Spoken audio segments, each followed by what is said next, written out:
আসসালামু আলাইকুম সুপ্রিয় দর্শক, সবাই কেমন আছেন? খুব ঝটপট দুধ সেমাই রান্না করব। আপনাদের সাথে রেসিপিটি শেয়ার করছি। প্যানে দিয়ে দিচ্ছি 1.5 টেবিল চামচ পরিমাণ ঘি। ঘিটাকে আমি একটু গরম করে নিচ্ছি। দিয়ে দিচ্ছি হাফ প্যাকেট সেমাই। সেমাইটাকে আমি একটু ভেঙে নিয়েছি।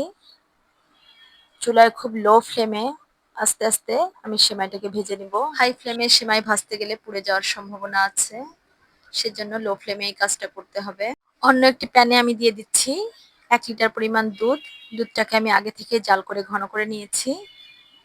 সাথে দিয়ে দিচ্ছি আরো 3 টেবিল চামচ ভর্তি করে পাউডার মিল্ক। এভাবে রান্না করলে সেমাইয়ের টেস্ট অনেক বেড়ে যায়। দিয়ে দিচ্ছি স্বাদ মতো চিনি। আমি এখানে 3 টেবিল চামচ ভর্তি করে চিনি ব্যবহার করেছি। আপনারা আপনাদের ইচ্ছা অনুযায়ী চিনি ব্যবহার করতে পারেন। দিয়ে দিচ্ছি এলাচের গুঁড়া। এলাচের গুঁড়া না থাকলে আপনারা গোটা এলাচ ব্যবহার করতে পারেন। সব উপকরণগুলোকে মিশিয়ে নিচ্ছি।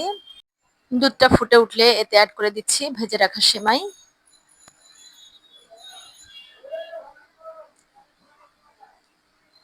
এ পর্যায়ে আমি চুলাটা অফ করে দিয়েছি। সেমাইটা অ্যাড করে আমি সব সেমাইগুলোকে দুধের মধ্যে ডুবিয়ে দিচ্ছি। উপর থেকে আরো কিছুটা এলাচের গুঁড়া ছিটিয়ে দিব এবং সাথে দিয়ে দিচ্ছি আরো 1 টেবিল চামচ পরিমাণ ঘি। এই ঘিটা অ্যাড করলে সেমাইয়ে খুব সুন্দর একটা স্মেল আসে এবং টেস্টও অনেক ভালো আসে। ঢাকনা দিয়ে ঢেকে 5 মিনিটের জন্য রেখে দিব।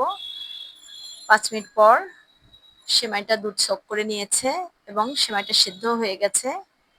কিশমিশ, পেস্তা বাদাম কুচি দিয়ে সাজিয়ে পরিবেশন করা যায়। আমি কিছুটা পেস্তা বাদাম কুচি দিয়ে সাজিয়ে পরিবেশন করছি।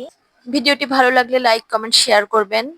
সবার সুস্থতা কামনা করে আজকের মতো এ পর্যন্তই। আসসালামু আলাইকুম।